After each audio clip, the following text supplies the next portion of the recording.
नमस्कार मैत्रिणींनो, आज आपण बनवणार आहोत पौष्टिक अशी अळशीची आणि कढीपत्त्याची चटणी। जी प्रत्येकाच्या घरामध्ये चटणीचे प्रकार हे होतच असतात। जेवणाबरोबर आपल्याला रुचकर अशी चटणी वगैरे असेल तर जेवण आपल्याला 2 घास जास्तच जातं। त्याच्यासाठी आपण बघणार आहोत लागणारं साहित्य 10 ते 15 लाल सुक्या मिरच्या, हा धुवून सुकवून घेतलेला कढीपत्ता आहे, काही शेंगदाणे, सुकं खोबरे, तीळ आहेत, अळशी आहे, लसूण आहे आणि मीठ आहे आणि थोडंसं तेल आहे। मी आता गॅस चालू करून तुम्हाला दाखवते। प्रत्येक जिन्नस हे थोडेसे तेलावर परतून घ्यायचे आहे आणि त्याचा थोडासा कच्चेपणा घालवायचा आहे।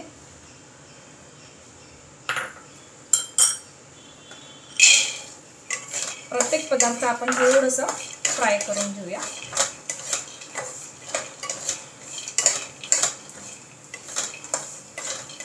मंद आचेवर चांगले खरपूस असे फ्राय करून घ्यायचे आहेत।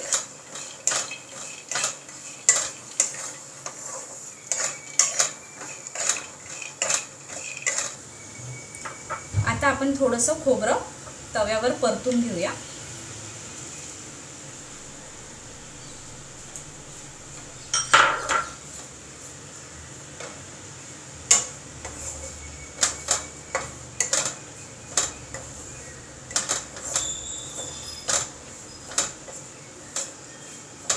हलकासा लाल तांबूस कलर येईपर्यंत परतूया। आता आपण अळशी गरम करून घेऊया।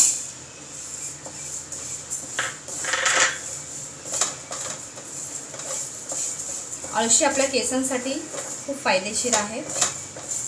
अळशीचे खूप गुणधर्म आहेत। बॅड कोलेस्ट्रॉल कमी करते। आपल्या हृदयासाठी सुद्धा अळशी खूप चांगली आहे, म्हणून आपल्या रोजच्या आहारात अळशी असणं फार गरजेचं आहे। कढीपत्ता आपल्याला केसांसाठी चांगला आहे, की आपला बीपी डायबिटीस नियंत्रणात ठेवते।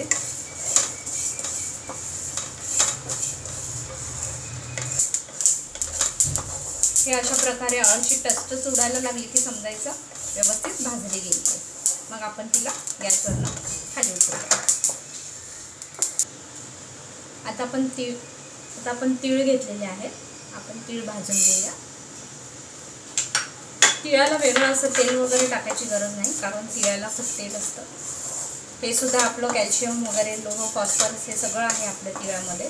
आपल्या रोजच्या आहारात जेव्हा तीळ असतात तेव्हा ते आपल्या सांधेदुखीला वगैरे, हाडं मजबूत करण्यासाठी खूप उपयुक्त ठरतात।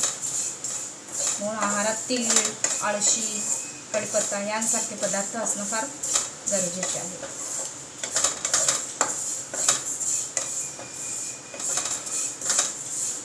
आणि हे सगळं एकाच पदार्थामध्ये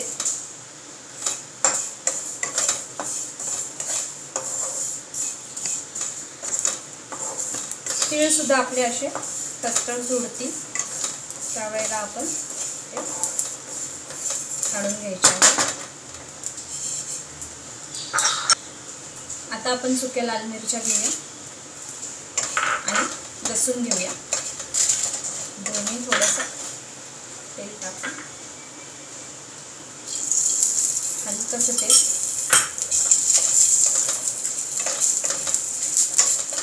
थोडेसे डाग पडेपर्यंत परतून घेऊया।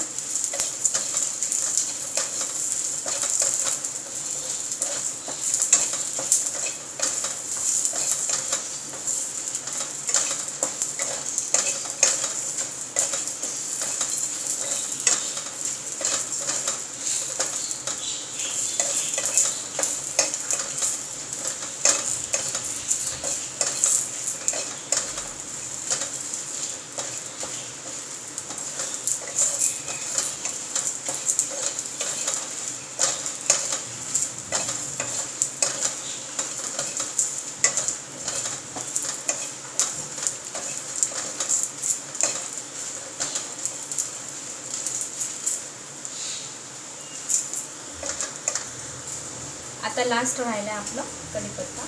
आम्ही देठांसकटच पूर्ण धुवून सुकवलेला कढीपत्ता आहे। हा असाच आपल्याला गरम करायचा आणि कोरडा करून घ्यायचा एकदम।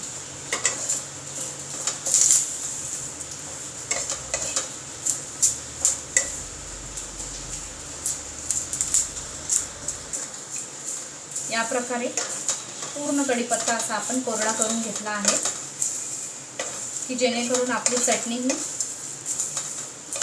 चांगल्या टायमासाठी टिकून जाईल। पूर्ण कढीपत्ता आपण हा असा कोरडा करून घेतलेला आहे की जेणेकरून आपली चटणी खूप दिवसासाठी टिकून राहील।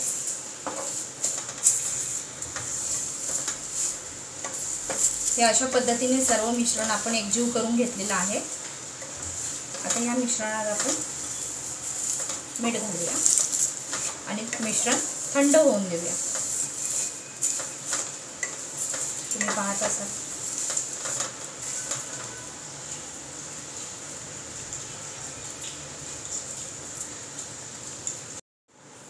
अशी ही पौष्टिक चटणी आपली मिक्सरमधनं आपण फिरवून घेतलेली आहे। बघा किती सुंदर असा कलर आला आहे चटणीला, खूप छान आहे, हेल्दी आहे। बनवून बघा, ही रेसिपी एकदा ट्राय करा आणि मला कमेंट बॉक्समध्ये नक्की शेअर करा की कशी झालेली आहे। आवडली असेल तर प्लीज कमेंट बॉक्समध्ये सांगा आणि अशाच नवनवीन व्हिडिओजसाठी लाईक, शेअर आणि सबस्क्राईब नक्की करा। धन्यवाद।